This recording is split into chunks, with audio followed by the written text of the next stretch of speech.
उन्हें गुमा है कि हमारी उड़ान कुछ कम है, परंतु हमें यकीन है कि ये आसमान कुछ कम है। नमस्कार साथियों, आप सभी का स्वागत करता हूं आपके अपने ऑनलाइन प्लेटफॉर्म पार्थ एकेडमी में। प्रिय साथियों, आप सभी को पता होगा मैं आपको पढ़ा रहा हूं केमिस्ट्री, और केमिस्ट्री में चैप्टर वाइज एमसीक्यू हम लोग पढ़ रहे हैं। अभी हम लोगों ने जो टॉपिक डिस्कस किए हैं उनमें अगर हम लोग यहाँ पर देखें तो कुछ महत्वपूर्ण टॉपिक हम लोग डिस्कस कर चुके हैं, जिसमें मैंने आप लोगों को सबसे पहले मॉक 1 से लेकर मॉक 5 तक पदार्थ और उसकी अवस्था को पढ़ाया था। यहाँ पर हम लोगों ने मॉक 6 से लेकर मॉक 10 तक हमने देखा था परमाणु संरचना, एटॉमिक स्ट्रक्चर। मॉक 11 से लेकर मॉक 15 तक आप लोगों ने पढ़ा था आवर्त सारणी। और हम लोगों ने अभी पढ़ा है मॉक 16 से मॉक 20 तक, जिसमें हम लोगों ने एक अति महत्वपूर्ण टॉपिक जिसको डिस्कस किया था, जिसका नाम था मेटल और नॉन मेटल, यानी धातु और अधातु। हर एक चैप्टर से मैंने आपको टॉप 100 क्वेश्चन इस सीरीज में करवाए हैं, और ये टॉप 100 क्वेश्चन वैसी कैटेगरी के होंगे जो एग्जाम्स में आपको देखने को जरूर मिलेंगे। आप सभी यहाँ पर इन सभी जो टॉपिक है या जो मॉक है, इन्हें आप लोग एक बार जरूर देखें। और आज हम लोग शुरुआत करेंगे एक नए टॉपिक की, जिसे आप लोग देख पा रहे हैं यहाँ पर हमारा एक वेरी इंपॉर्टेंट टॉपिक डिस्कस होगा और आज से शुरू होगा। इसका नाम है एसिड और बेस, अम्ल और क्षार। काफी महत्वपूर्ण चैप्टर है केमिस्ट्री का, टॉप चैप्टर्स में आते हैं जहां से प्रश्न एग्जाम्स में जरूर पूछे जाते हैं। तो एसिड और बेस आज का हमारा टॉपिक रहने वाला है। सभी एग्जाम्स के लिए ये चैप्टर जो है काफी महत्वपूर्ण माना जाता है, और हर शिफ्ट में आपको 2 प्रश्न यहां से देखने को मिल सकते हैं। तो आज के इस सेशन में हम लोग शुरू कर रहे हैं आज अम्ल और क्षार का पहला भाग। परंतु इसके पहले वाले सेशन में जो मैंने आपको पढ़ाए हैं चैप्टर्स, आप उन्हें एक बार जरूर देखें। अगर आप इस चैनल पर नए हैं तो आप चैनल को सब्सक्राइब करें, ज्यादा से ज्यादा शेयर करें और वीडियो को लाइक जरूर करें। तो चलिए शुरुआत करते हैं आज के इस महत्वपूर्ण सेशन की। और हम लोग ने देखा था कि मॉक 20 के एक महत्वपूर्ण होमवर्क मैंने आप लोगों को क्वेश्चन यहाँ पर दिया था, और इस प्रश्न में आप लोगों से पूछा गया था यहाँ पर कि ब्लीचिंग पाउडर में पानी मिलाने से कौन सी गैस निकलती है। आप लोगों को यहाँ पर इसका आंसर देना था, और आप सभी ने इसका एक आंसर मुझे दिया था। अगर हम लोग यहाँ पर डिस्कस करें कि ब्लीचिंग पाउडर क्या होता है, तो चलिए यहाँ पर हम लोग समझ लेते हैं कुछ लवणों को। अगर हम लोग देखें ब्लीचिंग पाउडर को, तो डियर स्टूडेंट, ब्लीचिंग पाउडर जिसे हम लोग विरंजक चूर्ण के नाम से भी जानते हैं, किस नाम से जानते हैं? विरंजक चूर्ण। और ये विरंजक चूर्ण जिसका जो फॉर्मूला होगा CaOCl2, इसे हम लोग कैल्शियम ऑक्सीक्लोराइड, इसे हम लोग कैल्शियम ऑक्सीक्लोराइड के नाम से भी जानते हैं। कैल्शियम ऑक्सीक्लोराइड के नाम से इसे हम लोग जानते हैं। या फिर इसका एक और व्यापारिक नाम होता है जो आप लोगों को एग्जाम्स में देखने को मिल सकता है, कैल्शियम हाइपोक्लोराइड। कैल्शियम हाइपोक्लोराइड किस कंपाउंड का नेम है? तो कैल्शियम हाइपोक्लोराइड यहाँ पर आपको विरंजक चूर्ण का ही नाम देखने को मिलेगा। तो इसका सही जवाब हम लोग देखेंगे कि मिलाने पर कौन सी गैस निकलती है। तो अगर इसमें जल मिला दिया जाए तो यहाँ से एक नेसेंट, यानी जिसे हम लोग कहते हैं नवजात ऑक्सीजन, नवजात क्लोरीन, सॉरी, नवजात क्लोरीन गैस यहाँ से निकलती है, एक क्लोरीन गैस। और इसी नवजात क्लोरीन का उपयोग हम लोग करते हैं विरंजन प्रक्रिया में, ब्लीचिंग प्रोसेस में।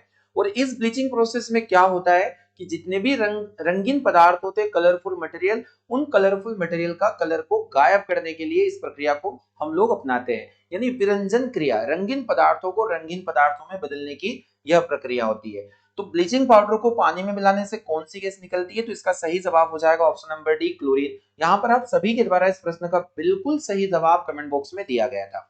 चलिए, तो अम्ल और क्षार का पहला टॉपिक हम लोग स्टार्ट करते हैं। और टॉपिक स्टार्ट करने से पहले हम एसिड और बेस के बारे में कुछ बेसिक बातें जो आप लोगों को इस चैप्टर में समझ में आनी चाहिए, ताकि आप इन्हें समझकर पूरे चैप्टर को बहुत अच्छे से समझ सके।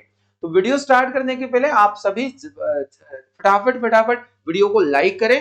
तो हम लोग शुरू करते हैं आज का एक महत्वपूर्ण टॉपिक जिसका नाम है एसिड और बेस।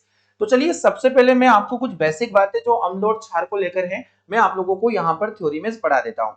देखिए, आप सभी ने अम्ल और क्षार को पढ़ा होगा, एसिड और बेस क्या होता है। तो अगर हम लोग एसिड को देखें, एसिड और बेस, हम लोग इनका थोड़ा कंपेयर कर लेते हैं, क्योंकि हमें इनके बारे में कुछ जानकारी समझ में आनी चाहिए। देखिए, यहाँ पर हम लोग अगर अम्ल की बात करें तो सबसे पहला, अगर आप लोगों ने नाम सुना होगा कि जो अम्ल होते हैं वो स्वाद में खट्टे होते हैं, अम्ल स्वाद में खट्टे होते हैं। वही अगर क्षार को देखें तो क्षार अगर टेस्ट की बात करेंगे तो ये बिटर होंगे, बिटर इन टेस्ट, यानी कि ये स्वाद में कड़वे होते हैं, यानी बिटर टेस्ट होंगे, बिटर लाइक टेस्ट इनका होता है और ये शोरिन टेस्ट माने जाएंगे, यानी खट्टे होते हैं। तो ये बिल्कुल सिंपल एक डेफिनेशन होती है कि जो पदार्थ अम्ल में खट्टे होते हैं उन्हें हम लोग अम्ल के नाम से जानेंगे, और जो पदार्थ स्वाद में अगर देखें कड़वे होते हैं उन्हें हम लोग क्षार के नाम से जानते हैं। डियर स्टूडेंट्स, इस प्रकार के प्रश्न आजकल एग्जाम में नहीं पूछे जाते हैं क्योंकि ये बहुत ही बेसिक लेवल हो जाता है। चलिए, अब जो एग्जाम्स में आता है कि एसिड और बेस को लेकर आप लोगों को क्या क्या बातें याद रखना है, सबसे पहले हम लोग उन्हें समझ लेते हैं। देखिए, यहाँ पर अलग अलग प्रकार के थ्योरी होते हैं और मैं आपको एक साइंटिस्ट का नेम यहाँ पर बता रहा हूँ। आर्हीनियस नाम के एक साइंटिस्ट थे और आर्हीनियस ने एसिड और बेस को लेकर अपना एक स्टेटमेंट दिया था। आप लोगों को आज के इस सेशन में ये सभी प्रश्न देखने को मिलेंगे। आपको सबसे पहले एसिड के बारे में क्या बेसिक कॉन्सेप्ट है, उन कॉन्सेप्ट को आप लोगों को समझना है। अगर हम लोग आर्हेनियस की बात करें तो आर्हेनियस के अकॉर्डिंग जो एसिड होते हैं उन्हें, एसिड के बारे में इन्होंने कहा था कि जो जल में घुलकर, यानी अम्ल वे पदार्थ हैं जो जल में घुलकर H+ आयन देते हैं, जो जल में घुलकर H+ आयन देते हैं। अब ये H+ आयन होता है हाइड्रोजन आयन। यानी हम लोगों ने देखा कि एसिड वे पदार्थ हुए जो जल में घुले जाने पर H+ आयन प्रोवाइड करेंगे। तो जो वाटर सोल्यूबल होने के कारण बाद में H+ प्रोवाइड करते हैं उन्हें हम लोग अम्ल के नाम से जान सकते हैं। आगे हम लोग डिस्कस कर रहे हैं कि इन्होंने बेस के बारे में क्या कहा था। तो अगर हम लोग बेस को देखें तो इन्होंने बेस के बारे में जो स्टेटमेंट दिया था वो ये दिया था कि जो पदार्थ जल में घुलकर, जो पदार्थ जल में घुलकर OH- ion, OH- ion provide करेंगे उन्हें हम लोग क्षार के नाम से जानते हैं। यानी कि इन्हें हम लोग कहते हैं हाइड्रोक्साइड, यानी हाइड्रोक्साइड आयन। और यहाँ हाइड्रोजन आयन हम लोग देख लिए। तो जो H+ देगा वो अम्ल होगा, जो OH- देगा वो क्षार होगा। आप लोगों को ये बात समझ में आई होगी। फिर हम लोग बात करते हैं कि अगर जल में घुलकर ये जो H+ आयन होता है ये और कौन सा आयन बना सकता है। तो अगर हम लोग यहाँ आर्हेनियस थ्योरी की बात करें तो अगर जल में ये H+ आयन प्रोवाइड किया गया तो ये जल से क्रिया करके H3O आयन भी निर्माण करेगा। और ये जो H3O आयन होता है इसे हम लोग क्या कहते हैं, तो हाइड्रोनियम आयन इसको हम लोग कहते हैं, हाइड्रोनियम आयन। तो आप लोगों को ध्यान रखना है हाइड्रोनियम आयन जो बना दे, हाइड्रोनियम आयन, हाइड्रोनियम आयन कौन बनाता है, तो हाइड्रोनियम आयन भी अम्ल ही बनाते हैं। तो एग्जाम में ये दो बातें पूछी जा सकती है, या तो आप लोगों को पूछा जाएगा H+ देने वाले पदार्थ अम्ल होंगे या H3O देने वाले पदार्थ भी अम्ल होंगे, हाइड्रोनियम आयन। वही अगर देखिए जो स्वाद में कड़वे होते हैं, क्षार होते हैं, और जल में घुलकर जो OH- आयन देते हैं उन्हें हम लोग क्षार के नाम से भी जानते हैं।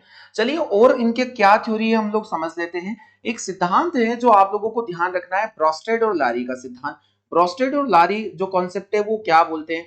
तो अगर हम लोग ब्रोस्टेड लारी थ्योरी की बात करें तो एसिड के बारे में इनका क्या स्टेटमेंट था। तो ब्रोस्टेड लारी ने कहा था कि जो एसिड होते हैं वो वैसे पदार्थ होते हैं जो प्रोटॉन दाता होते हैं, यानी इनसे प्रोटॉन को दान किया जा सकता है, ये प्रोटॉन दाता होते हैं। तो अगर ब्रोस्टेड लारी की बात करें तो जो एसिड होते हैं, अम्ल होते हैं, वो अम्ल कौन होंगे, प्रोटॉन दाता। प्रोटॉन दाता यानी प्रोटॉन देने वाले, प्रोटॉन को डोनेट करने वाले। और वही अगर हम लोग ब्रोस्टन लारी के कॉन्सेप्ट को देखें, कॉन्सेप्ट नंबर 2, तो इन्होंने क्षार के बारे में क्या कहा था। तो इन्होंने क्षार के बारे में एक स्टेटमेंट दिया था जिसे हम लोग प्रोटॉन ग्राही के नाम से जान सकते हैं। प्रोटॉन को ग्रहण करने वाले पदार्थ क्षार के नाम से जाने जाएंगे। काफी महत्वपूर्ण थ्योरी है जो हम लोग अभी आपको पढ़ा रहे हैं। तो आर्हेनियस कॉन्सेप्ट आप लोगों को समझ में आया। ब्रोस्टन लॉरी कॉन्सेप्ट आप लोगों को मैं समझा रहा हूं कि जो प्रोटॉन दाता होंगे वो अम्ल होंगे और जो प्रोटॉन ग्राही होंगे वो क्षार होंगे। इसके बाद में एक थ्योरी और आप लोगों को समझना है यहाँ पर, ये है लुईस बेस और लुईस एसिड कॉन्सेप्ट, यानी लुईस अम्ल और लुईस क्षार। यानी लुईस अम्ल की अवधारणा क्या थी। अगर हम लोग लुईस के अनुसार देखें तो अम्ल वे पदार्थ होंगे, यानी अम्ल क्या होंगे, जो इलेक्ट्रॉन के लोन पेयर को गेन करते हैं, यानी इलेक्ट्रॉन का निर्जन जोड़ा। अब एग्जाम में पूछा जाता है कि इलेक्ट्रॉन का निर्जन जोड़ा क्या होगा। अगर हम लोग नाइट्रोजन देखें तो नाइट्रोजन का एटॉमिक नंबर 7 होता है, इसका इलेक्ट्रॉनिक कन्फिगरेशन 2 और 5 होता है, इसके लास्ट सेल में 5 इलेक्ट्रॉन प्रेजेंट होंगे। तो हम लोग इस 5 इलेक्ट्रॉन को इस तरीके से बिठा सकते हैं। तो यहाँ पर आप देखोगे कि यहाँ 3 इलेक्ट्रॉन सिंगल है और एक यहाँ पर जोड़ा बन चुका है, यानी कि पेयर में या युग्म में 2 इलेक्ट्रॉन यहाँ पर प्रेजेंट है। तो जो युग्म बनता है या जो पेयर बनता है इसे हम लोग इलेक्ट्रॉन का लॉन पेयर इलेक्ट्रॉन के नाम से जानते हैं, या इलेक्ट्रॉन का निर्जन जोड़ा भी इसे हम लोग बोल सकते हैं। तो एग्जाम में ही आता है, पूछा जाता है कि लुईस एसिड कौन होंगे। तो लुईस एसिड वे पदार्थ होते हैं जो इलेक्ट्रॉन के इस लॉन पेयर को या निर्जन जोड़े को ग्रहण करने की क्षमता अपने अंदर रखते हैं। तो यहां हम लोग बोलेंगे कि इनके अनुसार इलेक्ट्रॉन का लोन पेयर या निर्जन जोड़ा ग्राही करने वाले या ग्रहण करने वाले पदार्थ क्या माने जाएंगे, तो इन्हें हम लोग कहेंगे एसिड। वही अगर हम लोग लुईस बेस की बात करें तो लुईस बेस होंगे जो इलेक्ट्रॉन का निर्जन जोड़ा दान करे, जो इलेक्ट्रॉन का निर्जन जोड़ा दान करे, जो इलेक्ट्रॉन का निर्जन जोड़ा दान कर सकते हैं, उन्हें हम लोग बेस के नाम से जानेंगे। तो प्रिय विद्यार्थीगण, आपको ये तीन कॉन्सेप्ट सबसे पहले समझ में आए होंगे, क्योंकि इनके बिना आप लोग एग्जाम्स नहीं बना सकते। चलिए फटाफट एक बार हम लोग रिकॉल कर लेते हैं। आर्हेनियस ने अम्ल के बारे में कहा कि जल में घुलकर H+ देते हैं, ये जल में घुलकर जो क्षार होते हैं वो OH- देते हैं। ये जल में घुलकर हाइड्रोनियम आयन भी दे सकते हैं, यानी जिसे हम लोग H3O के नाम से भी जानते हैं। ब्रॉस्टन और लॉरी कॉन्सेप्ट बोलता है कि अम्ल वे पदार्थ है जो प्रोटॉन दान करते हैं, प्रोटॉन दाता को हम लोग अम्ल कहेंगे, और इनके अनुसार जो क्षार होंगे वो प्रोटॉन ग्राही होंगे, यानी प्रोटॉन रिसिपिएंट बोलेंगे, ये प्रोटॉन डोनर होते हैं। लुईस एसिड बेस कॉन्सेप्ट ये बोलता है कि लुईस ने बोला था कि इलेक्ट्रॉन जो होंगे वो इलेक्ट्रॉन अगर देखा जाए तो अम्ल होंगे जो इलेक्ट्रॉन का लोन पेयर ग्रहण कर सके, यानी कि इसे एक्सेप्ट कर सके, और जो क्षार होते हैं बेस वो कौन होंगे, जो इलेक्ट्रॉन के निर्जन जोड़े को दान कर सके, यानी इलेक्ट्रॉन के निर्जन जोड़े का ग्राही और ये दाता हो जाएगा। ये तीन कॉन्सेप्ट आप लोगों को समझ में आ गए होंगे।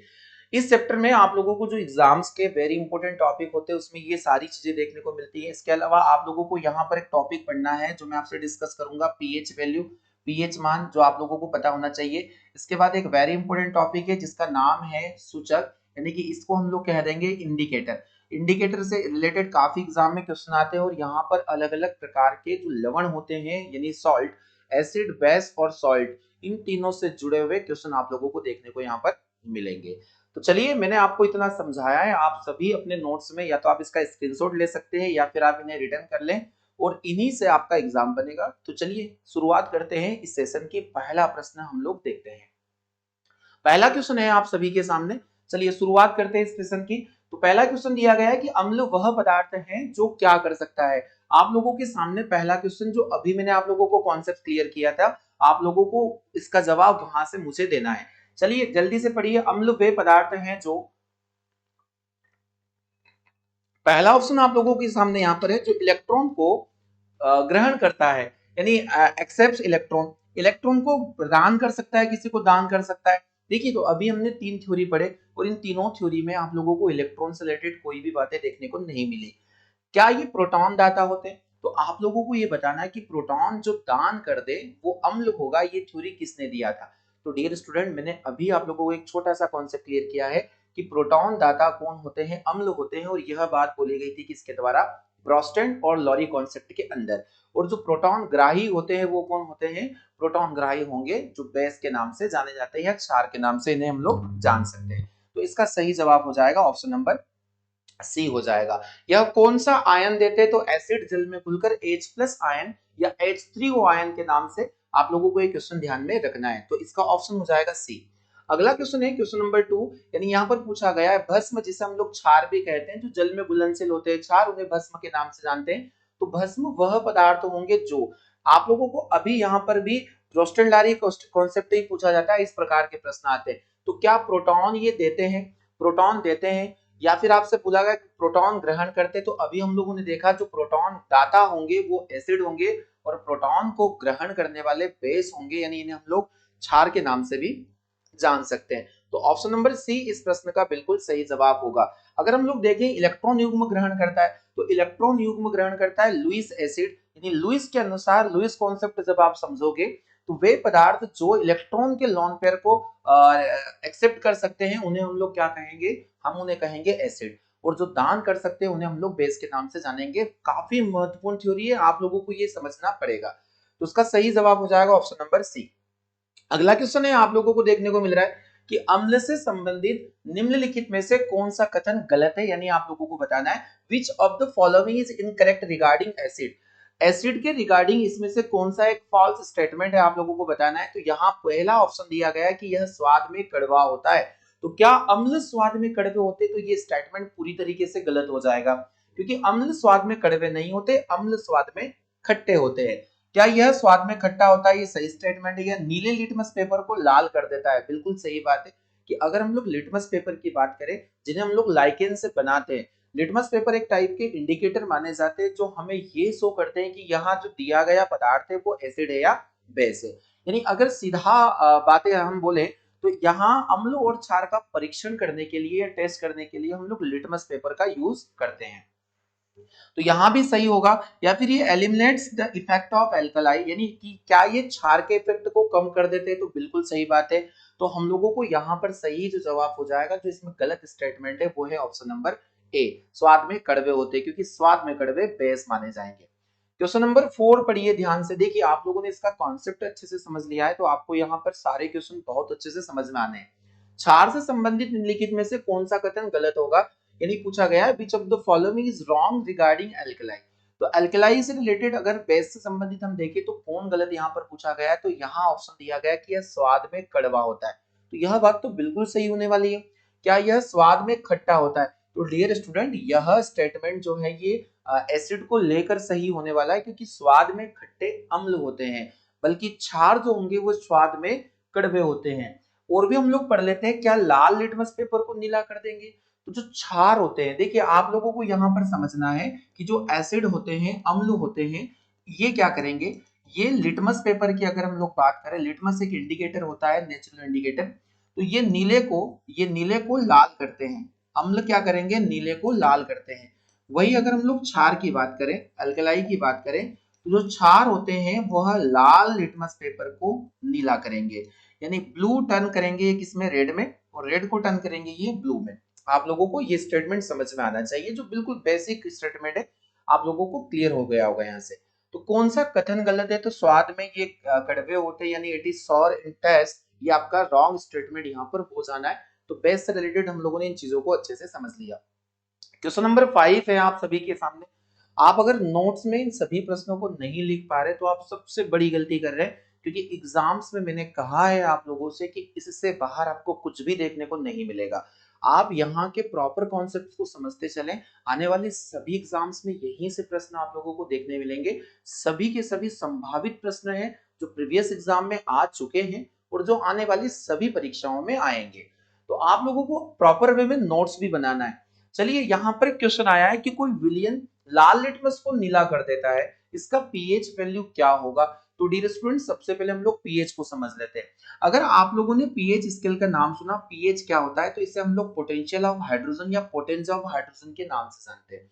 हाइड्रोजन आयन की सांद्रता, अगर आप लोगों से यहाँ पर पूछा जाए तो ये क्या हो जाएगा? पोटेंस ऑफ हाइड्रोजन या potential of hydrogen. Potential of hydrogen इसका पूरा नाम हो जाता है। अब डियर स्टूडेंट अगर हम लोग देखें तो इसका पूरा नाम होता है, एग्जाम्स ने इसे पूछा है कि पीएच का पूरा नाम क्या होता है, तो पोटेंस ऑफ हाइड्रोजन या पोटेंशियल ऑफ हाइड्रोजन, इसे हम लोग कहते हैं हाइड्रोजन, हाइड्रोजन आयन की सांद्रता, हाइड्रोजन आयन की सांद्रता, हाइड्रोजन आयन की सांद्रता, कंसेंट्रेशन ऑफ हाइड्रोजन। देखिए हम लोगों ने देखा है कि कोई पदार्थ है जिसमें जल में घुलकर जो H प्लस आयन ज्यादा प्रोवाइड कर रहा है, इसका मतलब है कि वो उतना अच्छा हाइड्रोजन आयन का कंसेंट्रेशन उसके अंदर मौजूद है। और ऐसे पदार्थों को हम लोग एसिड के नाम से जाने जाते हैं, क्योंकि आर्नियस कॉन्सेप्ट यही है कि जो जल में घुलकर H प्लस प्रदान करे उन्हें हम लोग एसिड के नाम से जानते हैं। अब डियर स्टूडेंट हम लोग पीएच स्केल की बात करें तो आप लोगों को यहाँ पर एक वैज्ञानिक का नाम याद रखना है जिनका नाम है सोरेनसन। सोरेनसन नामक रसायनज्ञ ने पीएच पैमाना बनाया, और यह पीएच पैमाना करता क्या है? तो यह अम्ल क्षार परीक्षण करता है, यानी कि एसिड बेस टेस्ट। अगर हम लोग देखें इस स्केल में 0 से लेकर 14 तक के डिजिट्स होते हैं। बीच में एक अंक होता है जिसको 7 हम लोग न्यूट्रल बोलेंगे, उदासीन। यहाँ एसिडिक नेचर, और इधर हम लोग देखेंगे तो बेस नेचर। 7 से कम जिसका पीएच मान आएगा वह अम्ल होगा, 7 जिसका पीएच मान आएगा वह उदासीन होगा, और 7 से अधिक अगर हम लोग देखें अबव 7 तो ये होंगे बेस। अब हम लोग अगर देखें कि कोई एसिड जितना ज्यादा एसिडिक है, अगर हम लोग इसे एक स्केल के फॉर्म में देखें तो प्रिय विद्यार्थीगण आप अपनी कॉपी में इस प्रकार का एक स्केल बना लें। यहाँ अगर हम लोग देखें तो यहाँ 7 पीएच होगा, यहाँ 0 होगा, यहाँ होगा 14। ये H प्लस जो कंसेंट्रेशन यहाँ हाईएस्ट है, यहाँ OH कंसेंट्रेशन हाईएस्ट है। जैसे जैसे आप लोग यहाँ पर आगे बढ़ रहे हो तो H प्लस कंसेंट्रेशन कम होता जा रहा है, और आप यहाँ देखोगे OH का कंसेंट्रेशन हाई है, धीरे धीरे इधर OH माइनस कम होता जा रहा है। अगर हम लोग देखें कि यहाँ 0 से लेकर अगर हम लोग 7 से इधर आते हैं तो ये सारे के सारे नेचर एसिड के होंगे, क्योंकि एसिड ये जो H+ प्रोवाइड करता है। अगर हम लोग इस तरफ जा रहे हैं तो ये बेसिसिटी का नेचर होता है, जो बेस का वैल्यू बढ़ाएगा और OH- का कंसंट्रेशन यहाँ पर हाई हो जाएगा। तो पीएच स्केल इस प्रकार की स्केल होती है, जिससे ये इंडिकेशन हम लोग कर लेते हैं कि जो दिया गया अननोन सॉल्यूशन है वो हमारे लिए एसिडिक नेचर का होना है या फिर बेस नेचर का होना है। तो हम लोगों ने देखा सोरेनसन नामक रसायनज्ञ ने इसकी खोज की थी। तो डियर स्टूडेंट, आप लोगों को समझना है कि पीएच स्केल में हम लोग अलग अलग जो पदार्थ होते हैं उनके अलग अलग मान होते हैं, और इन्हीं मानों के आधार पर, इन्हीं वैल्यूज के आधार पर हम लोग ये डिसाइड कर पाते हैं कि ये एसिड है या फिर ये बेस है। तो यहाँ पूछा गया कि कोई विलयन लाल को नीला कर दे। हम लोगों ने देखा कि जो नीले को लाल करता है वह एसिड होगा, और जो लाल को नीला करता है वो बेस होगा, और बेस का पीएच वैल्यू हमेशा 7 से ज्यादा होगा। तो यहाँ इनडायरेक्टली आप लोगों से क्वेश्चन पूछा गया है कि जो विलयन लाल लिटमस को नीले में, यानी कि अगर हम लोग देखें red litmus to blue litmus return करेगा तो इसका पीएच वैल्यू कितना हो सकता है। तो डियर ये 7 के ऊपर ही होगा, 7 नहीं होगा, 4 भी नहीं होगा, 5 भी नहीं होगा। सही जवाब इसका होने वाला है पीएच वैल्यू 10। देखिए काफी इजी क्वेश्चन था, पर पूछने का जो तरीका है थोड़ा सा एग्जाम्स का बदल जाता है। काफी बच्चे यहाँ उलझ जाते हैं और कंफ्यूज हो जाते हैं कि लाल लिटमस नीला यानी एसिड मान लेते हैं और इसको कुछ भी लगा देंगे यहाँ पर। तो आपको ये ध्यान पूर्वक समझना है। बाकी जो मैंने एक्स्ट्रा फैक्ट आप लोगों को यहाँ समझाए हैं, आप लोगों को नोट्स में इनको लिखना है। क्वेश्चन नंबर 6 देख लेते हैं। लिटमस विलयन को बैरंग रंग का रंजक होता है जो आउटस्टैंड में किया जाता है। लिटमस अगर हम लोग देखें तो प्रिय विद्यार्थीगण एक छोटा सा कॉन्सेप्ट है, आप लोगों को समझना है। अगर हम लोग लिटमस को देखें तो लिटमस एक प्रकार का पेपर होता है। इसका जो ओरिजिनल कलर होता है वो होता है बैंगनी। ये लास्ट टाइम एनटीपीसी के एग्जाम में पूछा गया क्वेश्चन है, रेलवे एनटीपीसी एग्जाम में क्वेश्चन आया है प्राकृतिक लिटमस का जो कलर होता है वो कैसा होता है, बैंगनी होता है।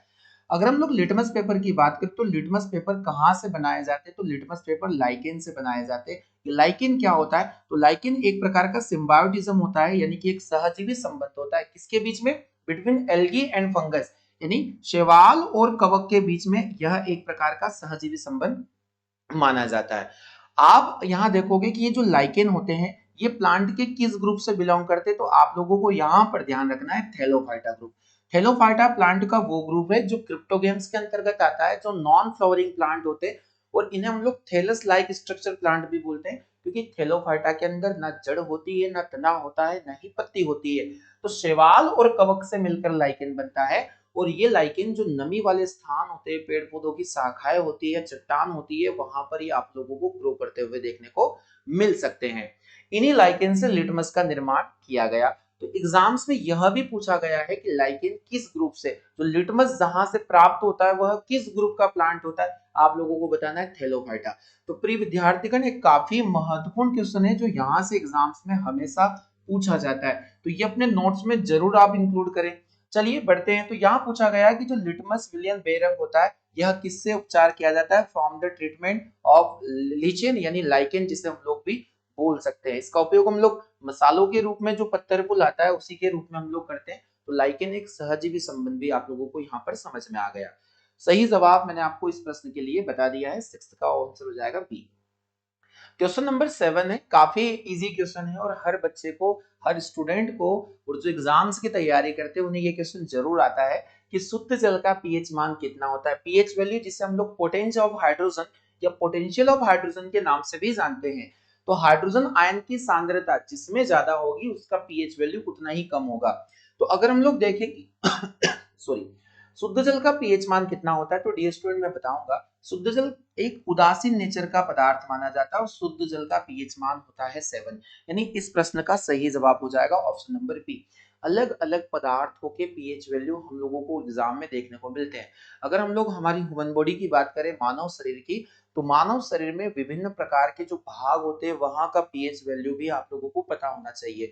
जैसे अगर हम लोग सलाइवा की बात करें, अगर हम लोग गैस्ट्रिक जूस की बात करें, अगर हम लोग बाइल जूस की बात करें, तो यहाँ अलग अलग जो प्रकार के पदार्थ होते हैं इनका पीएच वैल्यू भी अलग अलग होता है। तो अगर हम लोग यहाँ देख रहे हैं कि शुद्ध जल उदासीन नेचर का होता है और उसका पीएच मान कितना होता है, तो आप लोगों को ये भी ध्यान रखना है कि शुद्ध जल जो होता है यह विद्युत और उष्मा का कुचालक होता है, विद्युत और उष्मा का कुचालक होता है।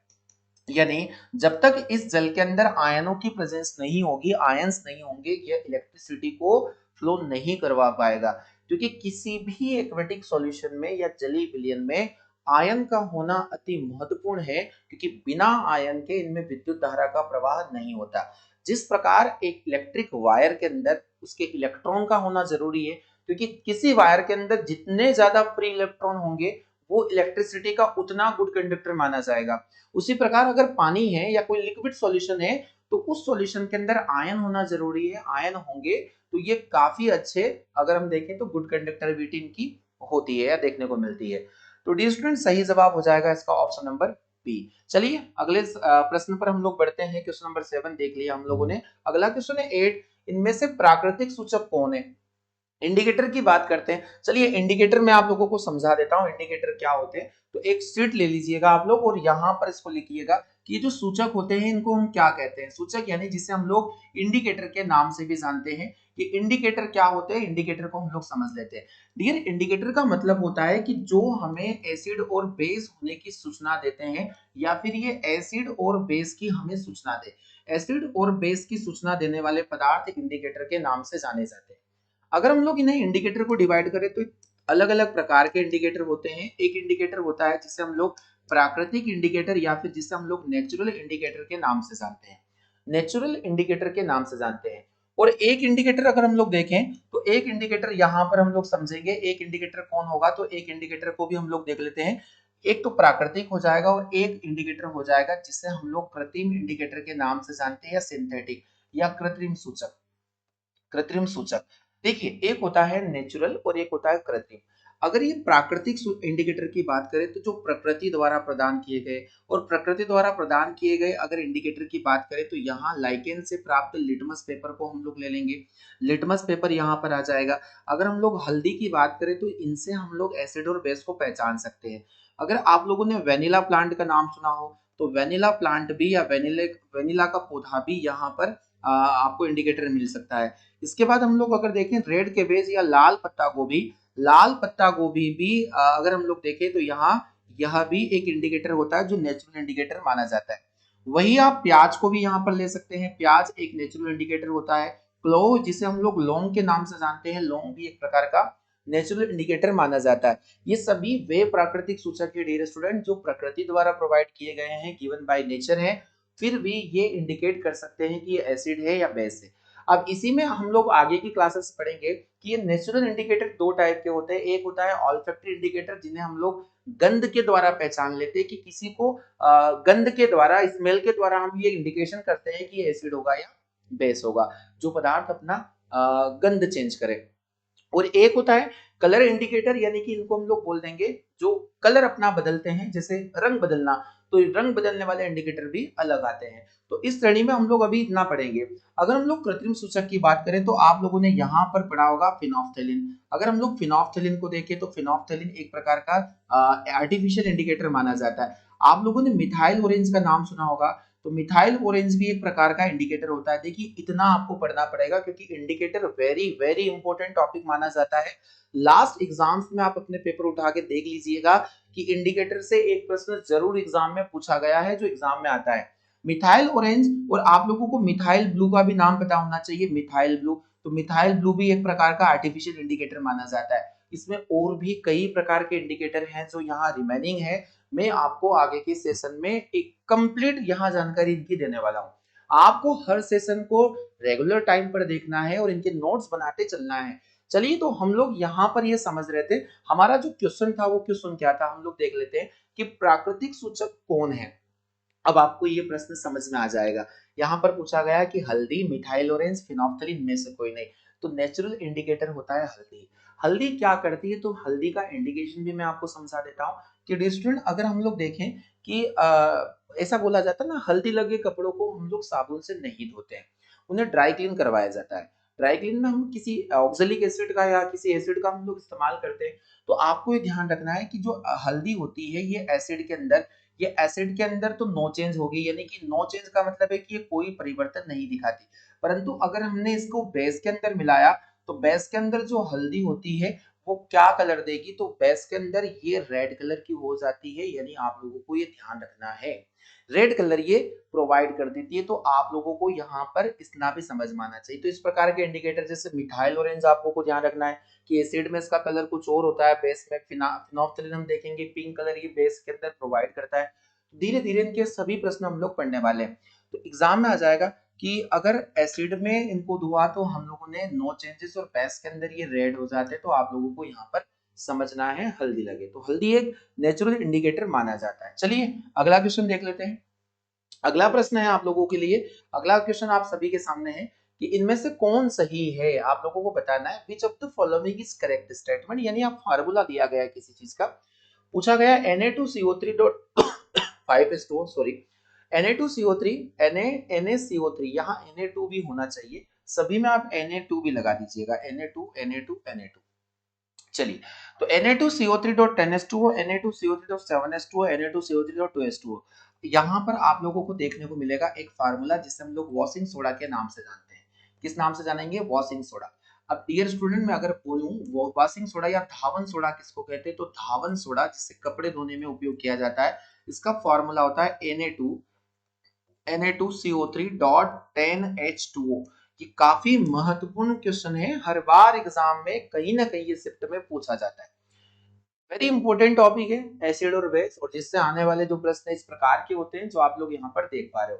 तो Na2CO3.10H2O यह धावन सोडा, इसमें जल के अणुओं की संख्या कितनी होती है, तो 10 जल के अणु इसके अंदर प्रेजेंट होंगे। और अगर ये 10 जल के अणु यहाँ से निकाल दिए जाए तो बचता है Na2CO3, जिसे हम लोग सोडा एस के नाम से भी जान सकते हैं, सोडा एस, या फिर इसे हम लोग सोडा क्षार के नाम से भी जानते हैं। It is also known as soda ash. अगर हम यहाँ से पानी को रिमूव कर दे, है ना, तो 10H2O किस में होता है? वॉशिंग सोडा यानी कि धावन सोडा के अंदर होता है। तो यहाँ सही जवाब अगर देखा जाए तो यहाँ 2 आपको लगाना है, थोड़ा मिस्टेक हो गया होगा, है ना। तो Na2CO3.10H2O इसका सही जवाब हो जाएगा। क्वेश्चन नंबर 10 आप सभी के सामने पूछा गया है। देखिए जितने भी खट्टे पदार्थ होते हैं उनमें कहीं ना कहीं कोई एसिड होने की संभावनाएं होती है, आप लोगों को केवल ध्यान रखना है उसमें कौन सा एसिड होगा। एक लिस्ट में आपसे बनवा दूंगा और इसके क्वेश्चन आप लोगों को देखने को मिलेगा। जैसे आप लोगों ने पढ़ा होगा कि जो जितने भी खट्टे पदार्थ होते हैं, यहाँ पूछा गया दही, तो दही में कौन सा एसिड पाया जाता है? बिल्कुल सिंपल है, क्या इसके अंदर साइट्रिक एसिड होगा, ऑक्सैलिक एसिड होगा, लैक्टिक एसिड। आप सभी ने यह प्रश्न पढ़कर रखा है, लैक्टिक एसिड दही में पाया जाता है। आप लोगों को यह भी पता होगा कि जो दूध होता है किण्वन प्रक्रिया के द्वारा दही में बदलता है, दही में, दूध दही में बदलना। यहाँ एक बैक्टीरिया जो आप लोगों को जिसका नाम पता होना चाहिए, इस बैक्टीरिया का नाम है lactobacillus, lactobacillus bacilli, lactobacillus bacilli, lactobacillus bacilli नाम का एक बैक्टीरिया है जो दूध को दही में कन्वर्ट कर देता है। दूध से संबंधित प्रश्न अगर एग्जाम में पूछा जाता है कि जो अम्ल कौन सा है, तो डियर स्टूडेंट आप लोगों को बताना है कि दूध के अंदर उपस्थित जो एसिड होता है वो होता है लैक्टिक एसिड, लैक्टिक एसिड होगा। वही अगर हम लोग यहाँ की शर्करा की बात करें, दही में लैक्टिक एसिड होगा, और दूध में शर्करा बात करें तो दूध में एक शर्करा पाई जाती है जिसका नाम होता है लैक्टोज शर्करा, जो नेचुरली अगर हम लोग देखें तो सबसे कम मीठी प्राकृतिक शर्करा मानी जाती है, यानी कि इसकी जो स्वीटनेस होती है वो नेचुरली सबसे कम होती है। और अगर हाईएस्ट स्वीटनेस की बात करें या अगर हम लोग सबसे मीठी प्राकृतिक शर्करा की बात करें तो इसका जवाब हो जाता है फ्रक्टोज। फलों के मीठा होने का कारण क्या है? फ्रक्टोज इस प्रश्न का सही जवाब होता है। तो डियर स्टूडेंट यहाँ आप लोगों ने देखा। चलिए अब हम लोग इन्हीं को भी कवर कर लेते हैं। साइट्रिक एसिड कहाँ देखने को मिलेगा, तो आप लोगों को ध्यान रखना है नींबू संतरा मौसम्बी सभी में आपको देखने को मिलेगा साइट्रिक एसिड या सिट्रिक एसिड बोल सकते हैं। ऑक्सैलिक एसिड कहाँ पाया जाता है, तो ऑक्सैलिक एसिड पाया जाता है टमाटर में, टमाटर में ऑक्सैलिक एसिड पाया जाता है। अगर हम लोग मेथेनोइक एसिड की बात करें, काफी महत्वपूर्ण क्वेश्चन है ये सारे। मेथेनोइक एसिड जिसे आप लोगों ने नाम सुना होगा फार्मिक एसिड के बारे में, फार्मिक एसिड या फार्मिक अम्ल, विद्यार्थीगण आप लोगों को मुझे बताना है ये कहाँ कहाँ मिलेगा। चलिए तो हम लोग डिस्कस कर लेते हैं। फार्मिक अम्ल चींटी के डंक में, चींटी के डंक में पाया जाता है। वही आप लोग इसे बिच्छू के डंक में भी देख सकते हैं, बिच्छू के डंक में भी देख सकते हैं। मधुमक्खी के डंक में भी फार्मिक एसिड देखने को मिलता है, मधुमक्खी के डंक में भी फार्मिक एसिड देखने को मिलता है। फॉर्मिक एसिड जो होता है मेथेनोइक एसिड, यह हमारी ऑर्गेनिक केमिस्ट्री में एक ग्रुप है जिसका नाम है कार्बोक्सिलिक एसिड ग्रुप। और कार्बोक्सिलिक एसिड ग्रुप का यह फर्स्ट मेंबर माना जाता है। अगर हमें इसका आईयूपीएसी नेम पूछा जाए तो मैथेनोइक एसिड होगा और कमर्शियल नेम पूछा जाए तो फार्मिक एसिड होगा। अगर हम इसका फार्मूला देखें तो HCOOH आपको यहाँ पर ये रिमेंबर रखना है फॉर लॉन्ग टाइम। काफी महत्वपूर्ण क्वेश्चन है, एग्जाम्स में आज आपसे फार्मिक अम्ल नहीं पूछा जाएगा, सीधा प्रश्न आता है कि चींटी के डंक में कौन सा एसिड है, तो आपको बताना है मैथेनोइक अम्ल या फिर इसका फार्मूला हो जाता है HCOOH। COOH या कार्बोक्सी हाइड्रोक्सी जो समूह होता है, यह कार्बोक्सिलिक एसिड ग्रुप का एक पहचान होता है जो आप लोगों को यहाँ पर ध्यान रखना है, फर्स्ट मेंबर होता है। तो डियर स्टूडेंट, मैंने आपको सारे एसिड के बारे में यहाँ पर इंफॉर्मेशन दी है, आप लोगों को ये बहुत अच्छे से समझ में आया होगा। अगला क्वेश्चन देख लेते हैं। दही में लैक्टिक एसिड यहाँ पर पाया जाता है, आप लोगों को इस बात को समझना है। अगला क्वेश्चन देखिए, आप सभी के सामने है, पूछा गया है कि इनमें से कौन सा आयन लाल लिटमस को नीला कर देगा। देखिए हमने देखा कि अगर हम लोग नीले से लाल को देखें, नीले से लाल को देखें तो यह करेगा एसिड, और एसिड कौन सा आयन देता है, H+। आपको आयनों से संबंधित यहाँ पर प्रश्न पूछा गया है। अगर हम लोग रेड को ब्लू में टर्न करें, यानी कि लाल को नीले में टर्न करें, तो यहाँ ये बेस का नेचर हो जाएगा, और बेस हमेशा ध्यान रखना है पानी के अंदर घुलने के बाद में OH- आयन प्रोवाइड करते हैं। तो सही जवाब हो जाएगा लाल को नीले में बेस बदलेंगे, और बेस का नेचर होता है option number B, OH- provide करना। ये स्टेटमेंट किसने दिया था कि क्षार जल में घुलकर OH- देते हैं, तो इसका सही जवाब हो जाएगा आर्हीनियस थ्योरी, जो हम लोगों ने आपको पढ़ा दिया है। तो ऑप्शन नंबर बी इसका बिल्कुल सही जवाब होगा। क्वेश्चन नंबर 12 देख लेते हैं। क्वेश्चन नंबर 12 आप सभी के सामने है, पूछा गया कि प्रबल अम्ल के जलीय विलयन में कौन सा यौगिक होता है। अगर हम लोग प्रबल अम्ल देखें तो जो स्ट्रॉन्ग एसिड होते हैं उनमें H+ आयन का कंसंट्रेशन बहुत ज्यादा होता है। किसी एसिड को स्ट्रॉन्ग बनाने के लिए उसमें H+ का कंसंट्रेशन हाई होना जरूरी है। अगर OH- का कंसंट्रेशन ज्यादा होगा तो यहाँ सही जवाब हो जाएगा कि ये बेस होंगे। चलिए आपको इसका जवाब ये देना है कि आपकी नजर में ऐसा कौन सा एसिड है जो सबसे स्ट्रॉन्ग एसिड माना जाता है, जिसका पीएच वैल्यू 0 होता है। कमेंट बॉक्स में जाकर अभी इसी वक्त आप लोगों को एक जवाब देना है कि ऐसा कौन सा स्ट्रॉन्ग एसिड है जिसका पीएच वैल्यू 0 होता है, यानी सबसे ज्यादा अम्ल वाला या अम्लता एसिडिटी इसी विलयन की होती है। तो आपको यहाँ पर जवाब देना है। इस प्रश्न का सही जवाब हो जाएगा जो जलीय विलयन प्रबल अम्ल में, इसका ऑप्शन नंबर ए यानी H+ आयन इसका करेक्ट आंसर है। चलिए अगला क्वेश्चन पढ़ लीजिए। अगला क्वेश्चन आप सभी के सामने, फिनोप्थलीन सूचक का रंग कैसा होता है, यहाँ पर पूछा गया है फिनोप्थलीन रंग का सूचक। तो प्रिय विद्यार्थीगण, मैंने आप लोगों से अभी डिस्कस किया था कि जो फिनोप्थलीन है वो एक प्रकार का कृत्रिम सूचक माना जाता है, इंडिकेटर माना जाता है। अगर हम लोग फिनोप्थलीन की बात करें तो एसिड में ये कैसा टेस्ट देगा, तो एसिड में इसमें किसी प्रकार का कोई चेंजेस नहीं होता, यानी कि नो चेंज। परंतु यह बेस के अंदर कैसा कलर देगा, तो बेस के अंदर यह पिंक कलर यानी कि ये गुलाबी रंग का हो जाता है। तो इसका जो कलर होगा वह क्या माना जाएगा, ऑप्शन नंबर ए इसका सही जवाब होगा। अगर नेचुरली देखें तो इसका कलर लेस इसका सही जवाब हो जाता है, पर यहाँ गुलाबी रंग हो सकता है। सूचक का रंग कैसा होगा, जब ये इंडिकेट करे तो उसका कलर हो जाएगा यहाँ पर पिंक, जब ये बेस में घुलता है तो, है ना। तो इसका सही जवाब हो जाएगा ऑप्शन नंबर ए। और अगर इसका ओरिजिनल कलर पूछा जाए तो आप लोगों को कलरलेस इसको बताना है।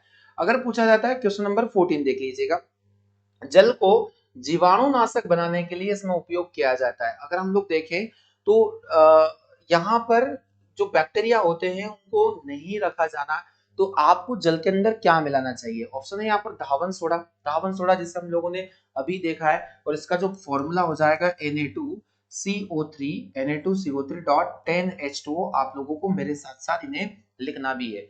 अगर हम लोग देखें यहाँ पर अपडेटेड पाउडर, अद्यतन पाउडर, तो कुछ ऐसा मटेरियल नहीं होता है। अगर हम लोग देखिए फिटकरी, यहाँ पर फिटकरी लिखा गया है, फिटकरी एलम, या इसे हम लोग पोटास एलम के नाम से भी जान सकते हैं, potash alum, potash alum exams में काफी पूछा जाता है ये। और विरंजक चूर्ण, ब्लीचिंग पाउडर जिसे हम लोग CaOCl2। तो डियर स्टूडेंट, ये ऐसा एक पदार्थ होता है जिसे सफेद पाउडर के रूप में हम लोग प्राप्त करते हैं, और जल में अशुद्धियों को दूर करने के लिए और जल को शुद्ध करने के लिए भी इसका उपयोग किया जाता है। ऑप्शन नंबर डी इसका बिल्कुल सही जवाब होना है, ब्लीचिंग पाउडर CaOCl2। अगला क्वेश्चन देख लीजिए, आप सभी के सामने है क्वेश्चन नंबर 15 हम लोग देखने वाले हैं। पोटास एलम फिटकरी का सही सूत्र। देखिए अभी हम लोगों ने पोटास एलम को देखा, फिटकरी का सही रासायनिक सूत्र क्या होगा? काफी बार एग्जाम में आया है, काफी महत्वपूर्ण प्रश्न है, वीवीआईपी प्रश्न इसको आप लोग बोल सकते हैं, क्योंकि एग्जाम्स में आने वाले क्वेश्चन होंगे। फिटकरी का फार्मूला, फिटकरी जिसमें आप लोगों को स्कंदन करने का एक प्रॉपर्टी पाया जाता है। अगर शरीर पे त्वचा कहीं से कट जाती है तो फिटकरी द्वारा उसको स्कंदित किया जाता है, यानी कोएगुलेट किया जाता है, और यह रक्त को वहां जमा देती है। तो इसका फार्मूला क्या होगा? तो इसमें आपको चार अलग अलग ऑप्शन देखने को मिलेंगे। देखिए, आपको इतना समझना है कि जो पोटासियम हमें फिटकरी उसके अंदर जल के अणुओं की संख्या 24 होती है, 24 होती है। और इसमें होता क्या है, तो मैं आप लोगों को बता रहा हूं। ऑप्शन नंबर सी यहाँ पर देखें, K2SO4, K2SO4, Al2, Al2, SO4 whole thrice dot 24 H2O इसका सही फार्मूला हो जाएगा। यानी potassium aluminium sulphate, potassium aluminium sulphate, आप लोगों को इसका जो प्रॉपर नेम लिखना है वो लिखना है potassium aluminium, potassium aluminium sulphate. तो पोटेशियम एल्यूमिनियम सल्फेट किसका जो रासायनिक नाम होगा, ये पोटास एलम। काफी महत्वपूर्ण है, एग्जाम्स में एक बार ये पूछा गया था कि पोटास एलम में या फिटकरी में जल के अणुओं की संख्या कितनी होती है? 24 इस प्रश्न का बिल्कुल सही जवाब यहाँ पर होने वाला है। आप लोगों को याद रखना है, अपने नोट्स में इसे आप टॉप लेवल पर लिख दीजिएगा, क्योंकि ये टॉप लेवल का ही क्वेश्चन है, एग्जाम्स में पूछा जाता है। अगला क्वेश्चन देख लेते हैं। अगला क्वेश्चन आप सभी के सामने है कि क्वेश्चन नंबर 16 पूछा गया कि मिल्क ऑफ मैग्नीशिया यानी MgOH होल ट्वाइस के जेली विलयन का उच्चीकरण किस रूप में किया जाता है? यानी इसका जो एक्वस सॉल्यूशन होता है milk of magnesia MgOH whole twice, तो हम लोगों ने से यहाँ पर पूछा गया है। तो डियर स्टूडेंट, आप लोगों को ये समझना है कि जो मिल्क ऑफ मैग्नीशिया है मैग्नीशियम हाइड्रोक्साइड। देखिए, इस क्वेश्चन को कोई ऐसा शायद ही एग्जाम होगा जो नहीं पूछा है। हर बार यह प्रश्न किसी न किसी शिफ्ट में जरूर पूछा जाता है। तो आप आज इस क्वेश्चन के लिए तैयार हो जाइएगा, क्योंकि यह आपकी शिफ्ट में भी पूछा जा सकता है। इसे हम लोग मिल्क ऑफ मैग्नीशिया के नाम से भी जानते हैं, इसे हम लोग मिल्क ऑफ मैग्नीशिया के नाम से जानते हैं। डियर स्टूडेंट, क्यों जानते हैं मैं आप लोगों को बताता हूं। मैग्नीशियम हाइड्रोक्साइड को बोलते हैं, इसका प्रयोग हम एंटासिड के रूप में करते हैं। एंटासिड यानी पेट की अम्लता को दूर करने में। आप लोगों ने कई बार देखा होगा, जब हमें एसिडिटी होती है या पेट में अम्लता बढ़ती है, तो उस वक्त हम कुछ ऐसे पदार्थ लेते हैं जिनके अंदर बेसिसिटी का नेचर होता है, क्योंकि अम्ल को अगर नष्ट करना है या अम्ल के प्रभाव को कम करना है तो हमें क्षार देना पड़ता है, और क्षार के प्रभाव को कम करना है तो हमें अम्लों को देखना पड़ता है। तो यहाँ पूछा गया है कि मिल्क ऑफ मैग्नीशिया का प्रयोग एज एंटासिड हम कर सकते हैं, पेट की अम्लता को दूर करने में इसे हम लोग कर सकते हैं। तो डियर स्टूडेंट, यहाँ यही पूछा गया था मिल्क ऑफ मैग्नीशिया, काफी महत्वपूर्ण क्वेश्चन है। एंटासिड जो ऑप्शन नंबर ए आप लोगों को देखने को यहाँ पर मिलेगा। कोई भी एंटासिड जब हम लोग यूज करते हैं, आप उसका कंपोजिशन देख लीजिएगा, तो उसके कंपोजिशन में आपको एक ऐसा जो एक्वस सॉल्यूशन है मिल्क ऑफ मैग्नीशिया का जरूर देखने को मिलेगा। काफी और बहुत अच्छा एंटासिड ये माना जाता है मिल्क ऑफ मैग्नीशिया।